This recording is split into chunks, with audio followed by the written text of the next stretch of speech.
Alright guys, welcome back to the channel. My name is Highruler and today we're going over the latest patch for New World. This patch, which is numbered 1.0.1, will release at 6 a.m. So here is the latest video going over every single change that is coming to get you guys hitting the ground and running this morning. So it says, greeting adventurers, what a week it has been. We're humbled and honored by the amount of adventurers that have begun to make their mark on Aetherum.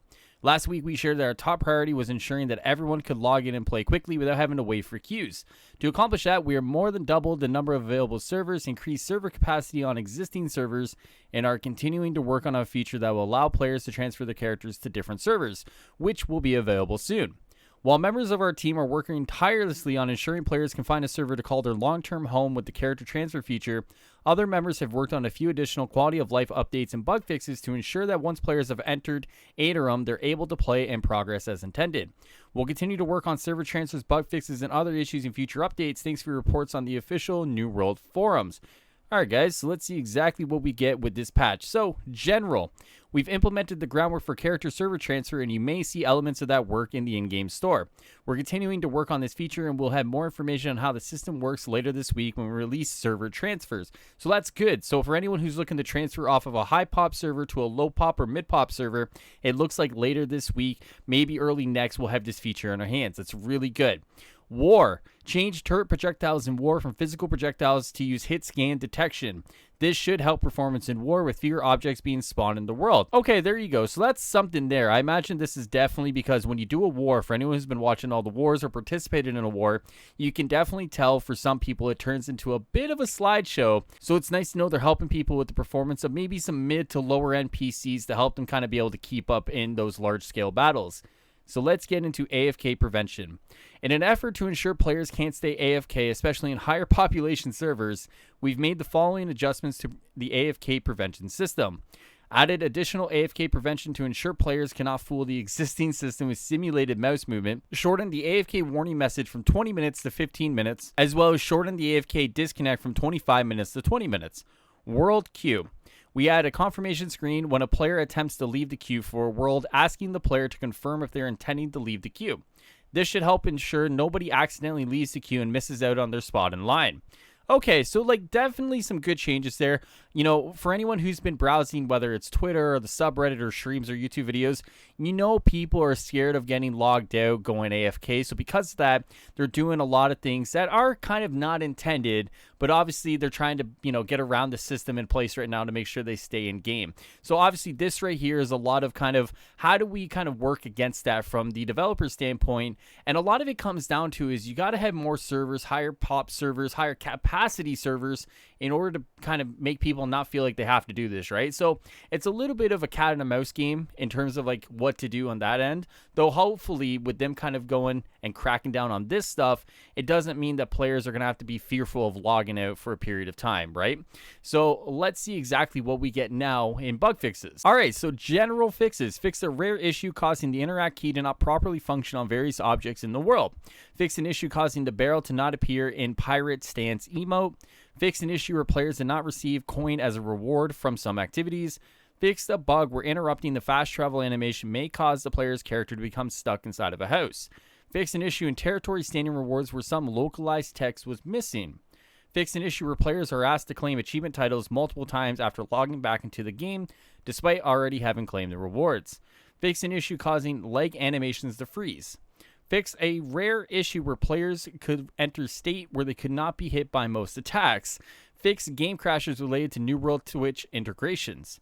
Fix an issue where certain item containers could be looted infinitely. Darn, that sounds like a good one. And fix an issue where abandoning event notification could sometimes persist after the player abandoned the event. That's one I definitely got a lot when it came to the corruption events. So it's nice to see they've fixed that one in the patch this morning. AI fixes. Fix an issue causing pass-through walls to spawn aggressively at the Walsham point of interest.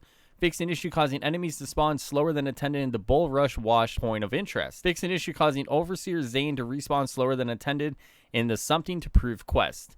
Fix an issue where Master Zint could have duplicated respawns at the Cannon Tomb point of interest.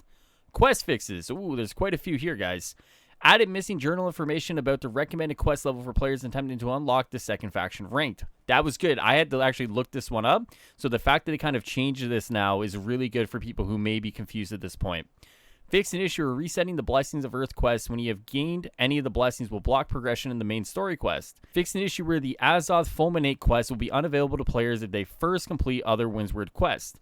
Fix an issue where completing the Goodwill Squashing quest prevents the player from obtaining the Aruda Jam quest. Fix an issue where the Barkeep conversation state in First Light can enter a state where quests cannot be obtained from the Barkeep. Fix an issue where completing the Taste for Revenge quest prevents the player from obtaining Predator, Prey, and Great Expectations quest. Fix an issue where completing the Cursed Ebony Hawk quest prevents the player from obtaining Bond's Gambit quest. Fix an issue where completing the Expedition to Slayer Core quest prevents the player from obtaining the One Thread at a Time quest. Fix an issue where completing the Strength of the Earth quest prevents the player from obtaining Fading Lights and Azure Tears quest. Fix an issue where completing the Twisted Metamorphosis quest prevents the player from obtaining the Blessings of the Fallen quest. Fix an issue where completing the Facets of Light and Darkness quest prevents the player from obtaining the Descent to Frosted Slumber, as well as Transmuting Iron to Dust quest. And that is it for the patch note, guys. Obviously, you look at this and there's a lot of quest stuff that they had to fix, right? Like, this is a lot of, like, you did this, so your progression is blocked here, which is crazy to think about, though it is obviously nice that they fixed it. Obviously, once again, the big talking points out of this one are going to be the AFK prevention, the world queue, and the war stuff, right? There's a lot of stuff there that people are really going to want to talk about. And once again, it's always about the AFK prevention. And the unfortunate reality is that making a change like this will obviously upset some players, especially if they play still on a server that is very high pop, has high queues. And because of that, this will probably upset some players. They definitely need to figure out the server issues for these higher pop situations, because once again, if players are trying to do everything they can not to log out, and you're kind of preventing that, like you're kind of saying, okay, we're going to make you log out, right? And then they come back and it's a 2,000, 3,000 person queue, then really all you're going to do is kind of make people upset, right? So definitely server transfers are good. Raising the capacity on these servers are good. Making more servers are good. Like, there's a lot here that they're trying to do, but definitely it's like if they don't do a lot of these things in conjunction with this kind of change right here, you're definitely going to upset some people. So remains to be seen what the next few days for New World are going to be like. I know myself on Highruler, there's definitely been some lower end queues, even though it's a high pop server. So hopefully what they are doing is working for some of the other high pop servers as well. And we definitely can hopefully see lesser queues, more people in the game. We get some people experiencing New World. But what do you guys think of the patch, guys? Is this something you kind of look at and you're like, okay, this is a good patch? Or are you looking at this going, maybe this wasn't the greatest patch right away? Let me know in the comments below, guys, and I can't wait to hear all your thoughts and opinions on this one. With that being said, if you enjoyed this video, you want more New World content, make sure you hit the subscribe button to the channel. I'll see you guys next time here. Enjoy the rest of your morning, day, evening, or night. Take care of yourselves, and I'll see you guys next time. Later, guys.